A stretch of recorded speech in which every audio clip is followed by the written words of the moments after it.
Bom dia, meus queridos, amados, idolatrados, venerados alunos. Como eu estou romântica hoje, depois de gravar uma aula de meia hora e ela não funcionar, um ódio, nada não. Oi, meus amores, nós vamos finalizar aí o assunto de sociologia, né? Falando sobre a nossa tão amada, idolatrada, salve, salve, instituição escolar, não é? Fazendo uma revisão de tudo que a gente já estudou, falando sobre a escola, a sua origem na Revolução Industrial, não é? E toda a sua performance, vamos dizer assim, de transformação, até chegar à escola contemporânea, né? Origens da escola tradicional. A instituição escolar foi criada no contexto das revoluções industriais e burguesas. Nesse momento histórico, a escola estava voltada à formação de indivíduos disciplinados para a sociedade industrial que se constituía. Nesse sentido, a escola estabeleceu um método geral e sistemático de educação e avaliação de crianças e adolescentes, que eram classificados com base em sua faixa etária. A origem da escola está relacionada à Revolução Industrial, né? E a gente sabe que nem todo mundo ainda nesse período tinha acesso à escola. E que a escola, ela funcionava mais como é que eu posso resumir de uma maneira bem mais simples? A escola, ela funcionava mais como moldar pessoas para repetir padrões, não é? Ela não é hoje, que para mim a escola hoje, ela é emancipação social, né? Claro que não sai. Porque hoje a gente está formando, não moldando um indivíduo já com padrão, não. A gente está ajudando vocês, né, a procurarem os seus valores, suas crenças, orientando, né? Então, o aspecto disciplinar foi intensificado por meio dos seguintes critérios. A introdução do tempo cronológico, agora é uma coisa que permanece até hoje, né? Existe um padrão, né? O início, apesar que antigamente as crianças só começavam a estudar com 7, 8 anos, hoje a mãe já põe a criança no berçário, porque é melhor deixar no berçário, que está ali, tem mais pessoas para olhar, do que muitas vezes com alguém em casa, né? De novinho. Por exemplo, minha sobrinha foi para o berçário com 3 meses, né? Ai, Tuxito, o que é que ela faz lá? Não, é tudo no ritmo da criança, lógico, né? Quem já viu a educação infantil.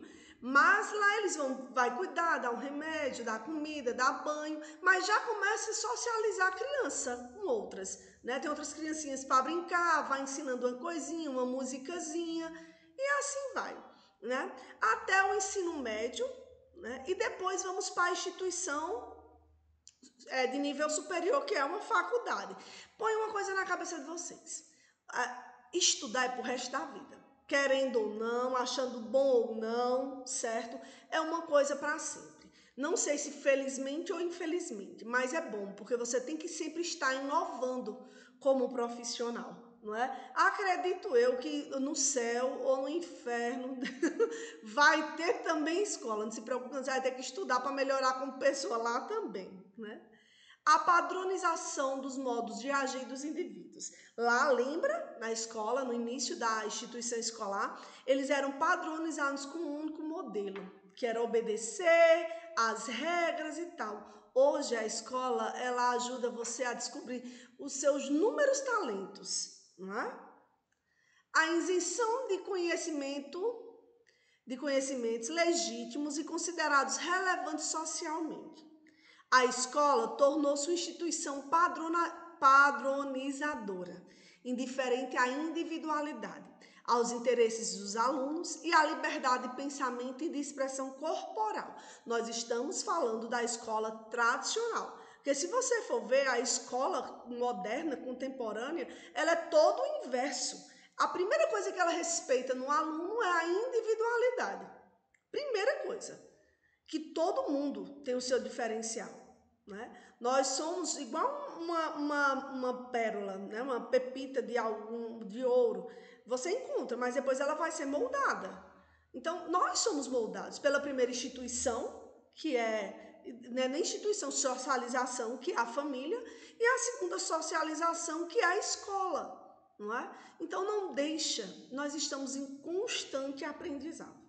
Põe isso na cabeça de vocês, qualquer profissional, para ele estar em destaque, ele tem que se profissionalizar, ele tem que buscar, não é? Porque muitos professores como eu têm dificuldade com as tecnologias, porque não é uma coisa tão comum para a gente. Só que hoje, a escola do século XXI, se você não tiver a mínima ideia de um computador, tá perdido. Peça sua aposentadoria, porque você não sai do lugar, não é? Então, graças a Deus, que eu digo assim, o que eu acho bonito na história é a evolução. A evolução é humana em todos os sentidos. E a instituição escolar, ela passou por essa evolução, né? Eu me recordo que, tia, tu é tão brincalhona, tu é tão isso aqui. Tia, teve algum professor para se inspirar? Não. Eu sou a professora que eu gostaria de ter tido, né? Costumo brincar até assim. Porque os nossos professores na minha época, eles não eram tão acessíveis, não é? Como hoje nós somos. Eu costumo falar que eu sou professora, mãe, faxineira, psicóloga, amiga, tudo que você imaginar para um aluno, que ele precisar. E no meu tempo não, o professor dava só o assunto e mal a gente tinha esse contato. E tinha alguns professores que eram bem mais carinhosos, que marcavam a vida da gente, né? Mas como nós hoje estamos tão abertos para você, não tinha. E na área de humanas, era que a coisa era tradicional mesmo, sabia? História, geografia. Por quê? Porque o professor dava o assunto, lendo o capítulo, ou mandava o outro ler, você tinha que acompanhar. Agora é bobeira. Você tinha que estar lendo ali de acordo com o professor, porque ele parava e dizia, fulano, lê. Se não tivesse continuando, o pau comia. E outra curiosidade era que as provas de humanas era assim, o professor fazia um TD com 20 questões, olha aí, viu, o livrinho como era. O professor fazia o TD com 20 questões, por favor, Ritinha e o Galego, pare de se paquerar, eu sei que vocês já estão namorando, mas se fosse na sala de aula, estavam assim, ó, olhando para o outro, bestificado. E outra coisa interessante era que o professor dava um TD com 20 questões, das 20, 10 caía na prova. Então, eu sentava e ia decorar as questões. Não ia aprender. Eu vim aprender muito história na faculdade. Porque no meu tempo como aluna mesmo, né, do fundamental e do médio, eu não tive nenhum professor assim inspirador. Porque eram muitos tradicionais nessa questão de humanas. E já na faculdade, não. Tinha professores que eram mais amorosos, apesar que na faculdade o bicho pega, viu, galerinha? O professor não tem pena de ninguém, não. O professor dizia, eu tinha um professor que toda prova era um livro. E eu olhava para ele, mas a gente trabalha, professor. Ele olhava para mim, se vire, não durma, não coma, vá cagar levando um livro, problema seu. Eu digo, Maria, que professor educado, né? Então, essa evolução ela é muito linda da história da educação. Porque ela aproxima muito o professor e o aluno, não é? Não existe mais essa parede e ter um diferencial, eu sou superior a você, eu sou igual a vocês, né? Tem uns que têm mais juízo do que eu, se brincar. Transformações sociais e tecnológicas na escola cultural, na cultura escolar. A partir da segunda metade do século XX, a escola se distanciou do padrão de preparar indivíduos para a sociedade industrial dos séculos anteriores e passou a atuar buscando formar individualidades. Para isso, foram efetivadas diversas mudanças curriculares, com o intuito de adequar os conteúdos escolares à realidade dos alunos. Hoje está muito mesclado, não é? Você pode ver que história completa geografia, geografia faz não sei o que com história, e é uma mistura tão grande de conteúdo. Hoje o assunto é mais contextualizado, não é aquele decoreba, né? Você aprende mesmo quando você gosta. E cada aluno tem uma particularidade. Eu vejo cada aluno com uma particularidade. Eu costumo falar, uma das coisas que eu mais aprendi na vida é que a gente dá o que a gente tem, não é? Então, quando o aluno não tem nada para passar para mim, fica mais difícil de eu querer passar para ele, né? Que tem aluno que é mais resistente. Você tenta ser mais carinhoso, tenta ser mais compreensivo, mas ele tem uma barreira maior que não deixa. né? Então fica mais difícil de você ser acessível àquele aluno. Já tem aluno não, que é tão fácil de você falar, de você brincar, né? Tudo leva na brincadeira, como a maior parte da turma do primeiro, né? Nós estamos juntos há 6 anos. E se torna uma amizade onde fica um torcendo pelas conquistas dos outros, né? A gente fica torcendo ali pela conquista de vocês. E a gente vê essa particularidade de cada aluno. Eu tenho 15 anos de Padre Viana e eu nunca mandei ninguém corrigir minha prova. E olha, porque eu sempre tenho muita turma, né? Eu já cheguei a ter 18 turmas no Padre Viana. Se eu não me engano, agora eu tenho 15. E eu sento o povo, tia, eu corrijo todas sozinha, mesmo as de marcar. Porque às vezes eu vejo, oh meu Deus do céu, fulaninho errou aqui, como é que pode? Eu gosto porque eu conheço a particularidade de cada um. E eu sei que às vezes você não está bem e perde uma questão por besteira, e o que eu puder ajudar você para melhorar a sua nota, eu vou ajudar. Porque eu te conheço, não é? Não existe mais essa barreira que separa professor e aluno. Ao contrário, nós estamos sentados lado a lado. E o professor hoje, ele está ali para orientar, para brincar. Minha gente, eu acho que eu nunca sonhei tanto com vocês na minha vida. Todo dia eu sonho com a escola. Isso tudo é vontade de voltar para a escola. Todo dia alguma coisa relacionada à escola eu sonho. A escola também perdeu a centralidade que tinha, pois outras instituições passaram a atuar no processo de socialização.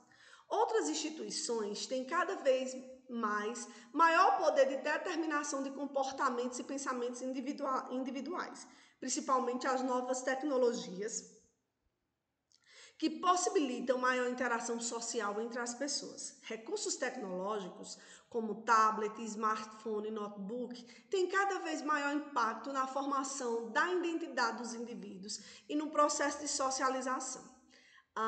Com essa pandemia, eu fico pensando, eu digo, nossa, minha gente, eu sei que não é culpa de Deus, lógico, mas ele é muito misericordioso, porque ele fez surgir uma pandemia, ou surgiu, ou já tem que surgir, não sei como, numa época onde a tecnologia está ao nosso favor. A gente está conseguindo dar aula, a gente consegue ver quem está mais distante, quem está mais perto, oh, jumenta, quem está mais distante. A tecnologia não nos distanciou totalmente das pessoas. Imagina na gripe espanhola, né, em 1918, né? Imagina isso, sem tecnologia, sem nada, sem recurso, e as pessoas sobreviveram. E a gente, com toda essa tecnologia, ainda fica se reclamando. Eu procuro, minha gente, da pior desgraça que tem, eu procuro buscar uma coisa positiva. E uma das coisas mais positivas que eu vejo nessa pandemia está a questão da tecnologia, que ela vem muito, muito nos favorecer. A tecnologia, para mim, ela é primordial em duas coisas. Na saúde, que a gente tá aí rezando por uma vacina, né? E salvando vidas, porque imagina tanto se não tivesse respiradores. A quantidade de pessoas que iriam morrer era bem mais, né? E de medicamentos. E na educação, né? Eu sei que tá difícil assistir aula, videoaula não é fácil, é chato, porque a gente quer estar lá na sala de aula, mas a gente tem que se adequar ao momento. E que tudo passa, né? E que o maior benefício de todo esse período de pandemia vai ser a vida. A gente parar de se lamentar com tantas coisas pequenas. Ai, que eu tô com a blusa. E quantos não queriam ter, né? Ou eu fico admirada quando eu vejo em jornais essas coisas, criança indo lá no vizinho pedir a senha da Wi-Fi para poder fazer as tarefas. Crianças dando mil e um jeito para estudar. Enquanto você tem tudo e se reclama, né? Mas isso não se sinta culpado, que é normal. Mas sempre procure pensar assim. Quando eu estou nas minhas crises de identidade, dessa quarentena, sofri várias, eu procuro, no final das contas, tirar uma coisa boa de uma coisa ruim. Não há consenso a respeito dos efeitos sociais da escola, se ela produz os padrões sociais ou emancipa as pessoas. Mas o certo é que essa instituição é fundamental para a formação dos indivíduos em uma cultura científica em uma época saturada de informações. Pierre Bourdieu, você fala francês, afirma que a escola servia para a reprodução dos interesses das classes dominantes. Para isso, estabelecia o arbitrário cultural, ou seja, os currículos de acordo com a cultura das elites. Os descendentes desses, ao chegarem, usufruíam, portanto, de vantagens, pois a escola valorizava seu capital cultural, ou seja, aquele que lhe era transmitido ainda na socialização primária. Minha gente, vocês têm que lembrar de Pierre. Pierre, ele destaca essas duas palavrinhas aqui. O arbitrário cultural, que ele fala que a escola surgiu para aumentar mais ainda a desigualdade social. Porque ele fala que quem tem recursos tem mais cultura. Porque o pai é diplomata, vai levar o menino para ir para o cinema, vai levar o menino para ir para um teatro, para uma ópera, para um museu, vai ter mais conhecimento. Isso aí não está errado, não é? Apesar que hoje eu vejo muitos pais que não aprenderam nem a fazer o próprio nome. Então ali, olha meu filho, eu vou te dar tudo que eu não tive. Que o maior bem, que eu acho que vocês escutam isso, viu? Mas isso aí é antigo, viu? Meu pai dizia para mim, olha, a única herança que eu tenho para te dar é a educação. E hoje é a mesma frase que eu repito para os meus filhos. Porque sem ela você não é nada. E eu espero que após essa pandemia, a escola e os professores sejam vistos com outros olhos, não é? Que a gente passe a ser valorizado não na questão financeira, que eu sei que dinheiro é essencial, mas eu quero ser valorizada na questão emocional, né? Porque do jeito que vocês têm 1001 problemas, a gente, professor, também tem 1001, porque você morre de fazer e de mal feito não passa, e de ruim não passa. Né? Ave Maria, minha filha assistiu uma aula de 20 minutos. Naqueles 20 minutos, a professora, no mínimo, trabalhou 3 horas. Para 20 minutos que seu filho assistiu de aula. Olha como é, não é contraditório as coisas.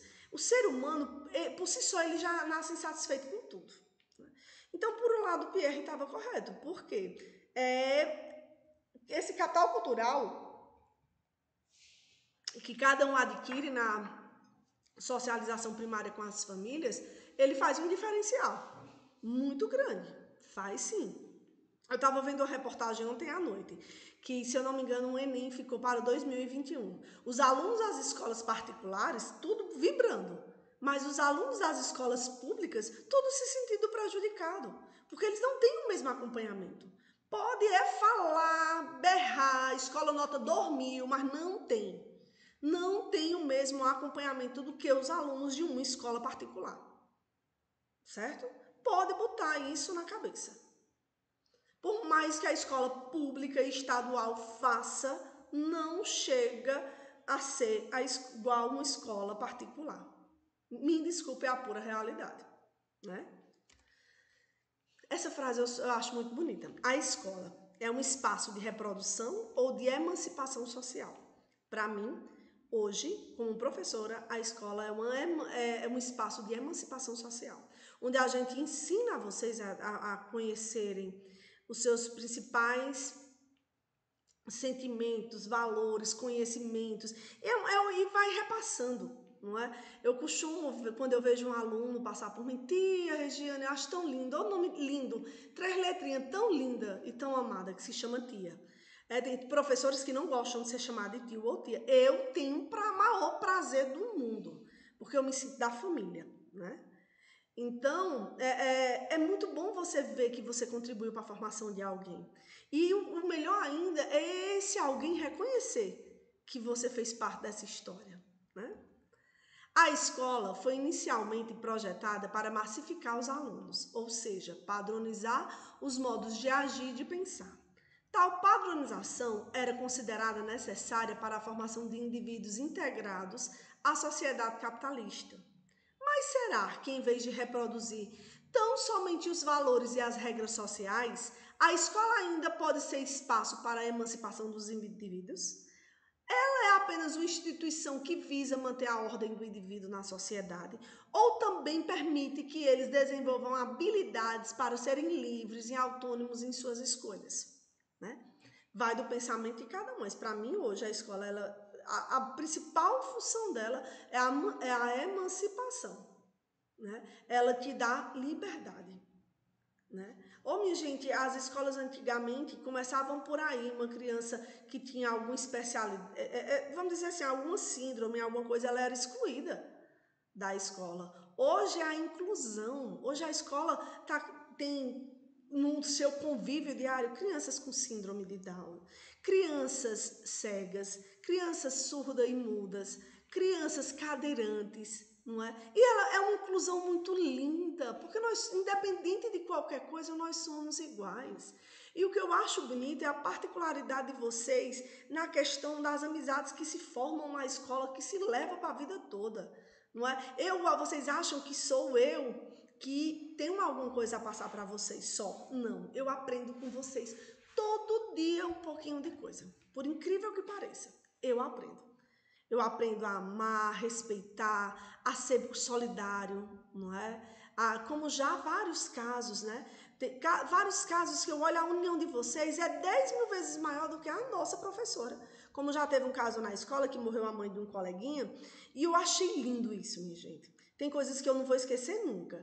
E eles combinaram para não deixar a turma toda, para não deixar o colega só. E Napoleão não liberou a turma deles. Assim, tia, vai ter aula normal? De minha gente, Napoleão falou que é aula normal, sem problema nenhum. Vão para a escola, depois vocês vão. Pois minha gente, na turma deles não teve aula de jeito nenhum. Foi o que eles fizeram, viu? Eles dividiram que em cada uma hora, 2 horas, alguém ia ficar com um colega que perdeu a mãe. E só foram para a escola 3 alunos e esses 3 alunos voltaram. Por quê? Eram 3 colegas que moravam no sítio e não tinham celular. Mas o restante da turma todinha, eles se dividiram para prestar solidariedade ao colega. E até pessoas que não tinham tanta amizade com aquele menino. Não é? Olha que bonito. Então isso ali mostra que se brincar, vocês quando querem, a união faz a força, vocês são mais fortes do que nós. Eu digo, olha aí, minha gente, os alunos são mais unidos do que os próprios professores. Né? E isso aí ensina a gente. São pequenos atos de vocês que eu fico observando, que eu nunca comento, que eu aprendo também. Então, olha, eu peguei 2 exercícios que eu achei interessante para a gente fazer uma revisão. Né? Primeiro, do Enem. As questões do Enem, tem umas questões que são tão bobas, minha gente, que é só uma casca de banana. É prestar atenção. O problema das questões do Enem, essas bexigas, essas molestas, é porque elas são muito extensas. Às vezes, quando você termina de ler o enunciado e vai para as questões, já esqueceu o enunciado. Né? Eu já fiz Enem na vida também, minha gente. Já sofri, viu? Não será só vocês, não. A Lei 10.639, de janeiro de 2003, inclui no currículo dos estabelecimentos de ensino fundamental e médio, oficinas e particularidades, a obrigatoriedade do ensino sobre história e cultura afro-brasileira e determina que o conteúdo programático incluirá o estudo da história da África e dos africanos, a luta dos negros no Brasil, a cultura negra brasileira e o negro na formação da sociedade nacional, resgatando a contribuição do povo negro nas áreas social, econômica e política pertinentes à história do Brasil, além de instituir no calendário escolar o dia 20 de novembro como data comemorativa do Dia da Consciência Negra. Com tudo isso, né, ainda vivemos num mundo preconceituoso, num mundo racista, num mundo onde há uma grande desigualdade, há uma segregação racial. Né? A gente viu aí recentemente aquele caso nos Estados Unidos do negro que foi morto, né, que foi abordado de forma muito violenta, e das manifestações. Ele vai ser o último? Infelizmente não. Né? A gente viu casos no Brasil, não é, que a gente fica horrorizada quanto à desigualdade social, cultural, toda, é grande. Quando um filho de uma empregada, só porque é uma criança pobre e negra, a patroa não tem paciência de estar com a criança e sentar e conversar, ele sai e ele acaba morrendo uma criança. Vai dar em quê? Infelizmente, em nada. Se chama Brasil, onde o racismo ele está estampado na cara. Né? E racismo é crime. Então a gente vê tanta coisa que fica horrorizada e que vê que a instituição escolar tenta melhorar isso. Eu costumo falar, minha gente, se não fossem os negros, o Brasil não era o que era hoje. E eu orgulho dizer que eu tenho um sangue negro na veia, porque todo mundo tem. O cara mais preconceituoso do mundo, ele tem. Porque há uma grande miscigenação de raças. Não é? Então, eu acho muito lindo quando a história, a escola, a sociedade, ela tenta minimizar essa desigualdade racial. né? Considerando a citação e as abordagens sociológicas sobre o contemporâneo processo de escolarização, assinale o que for correto. Minha gente, vocês vão fazendo como eu sempre faço. Quando eu for fazer questão de concurso, alguma coisa, eu leio, aí eu vou para as alternativas. As que eu já tenho certeza que está errado, eu já risco e vou tentando minimizar para ver qual. Eu sempre fico entre duas, aí eu marco a errada. Não sei vocês, né? É desse jeito. Legitimar o ensino das ciências humanas na escola, o ensino das ciências humanas já é legitimado. Então, tchau. Divulgar o conhecimento para a população afro-brasileira, ao contrário, não é divulgar não. Quem está repassando esse conhecimento é a população afro-brasileira. Pega o B com letra B. Reforçar a concepção etnocêntrica sobre a cultura, sobre a África e a sua cultura. O que é etnocentria? Não é quando eu vejo só a minha cultura, então isso está querendo falar em ver só a cultura do negro? Também não. Garantir aos afrodescendentes a igualdade no acesso à educação, isso já é de direito, eles não precisam mais nem de lei para garantir isso. Impulsionar o reconhecimento da pluralidade étnico-racial no país, isso, né? A letra é reconhecer essa diversidade cultural e impulsionar que todos também tenham conhecimento a ela. Questão facílima. Essa outra charge, eu sou apaixonada. E é uma charge que eu acho que muitos psicopedagogos, coordenadores deveriam trabalhar com os professores. Não é? Porque tem muito professor ainda tradicional do tempo que o cão era menino que acha que todo aluno é igual, mas não é, cara. Todo aluno não é igual. Cada aluno tem a sua particularidade. Então, a gente tem que ver, olha, o ano passado, na integração cultural, eu vi as particularidades de vocês expostas ali. Tem aluno que tem mais dificuldade na questão do tradicional, de sentar, ler. Agora, manda o menino elaborar, manda o menino ajudar a fazer uma dança, manda o menino montar uma coisa, manda o menino apresentar outra, o menino se destaca. Então, cada um tem múltiplas, né? Como é que eu posso falar? Múltiplas. Tem uns termozinhos aí de Paulo Freire, desses nomes. Eu odeio estudar esses homens, mas para uma pessoa precisa fazer concurso, precisa estudar, né? Onde ele fala que os alunos têm várias habilidades e tal, certo? Olha que charge linda. De acordo com a charge, eu estou aqui com minha garrafa d'água agarrada nela. De acordo com a charge, qual é a contradição existente no método aplicativo do sistema educacional, baseados no pensamento de Pierre Bourdieu e Gessé Souza? Tá o professor e tá os alunos. Os alunos são animais, né? A gente tem um pássaro, um macaco, um pinguim, um elefante, um peixe, uma foca e um cachorro. O professor fala: faça uma seleção para fazer uma seleção justa, todos devem passar pelo mesmo teste. Por favor, suba naquela árvore. Qual é o único animal que vai conseguir subir de imediato na árvore? O macaco. O que pode se dar bem depois é um pássaro. O restante não vai. Então, ele está sendo justo? Ele está fazendo uma avaliação igualitária? Não está. A escola, eu sei que ela ainda precisa da avaliação tradicional como prova, mas cada professor conhece a particularidade dos seus alunos, não é? Quando a gente vai para o Tribunal da Santa Inquisição, muitas vezes, eu costumo falar que é no conselho de sala, tem aluno que eu defendo até a morte. Digo, epa, não, fulaninho, mas minha gente, mas ele tem outra habilidade, vamos dar uma chance, vamos fazer isso, não é? Porque vocês estão ali descobrindo e aprendendo. E cada um tem uma maneira diferente de aprender. E a gente tem que aprender também como professor a lidar com isso, né? Espero que tenham gostado da aula e até a próxima aula. Um cheiro, um zóio. Oh, meu Deus, pensa uma professora que sofre.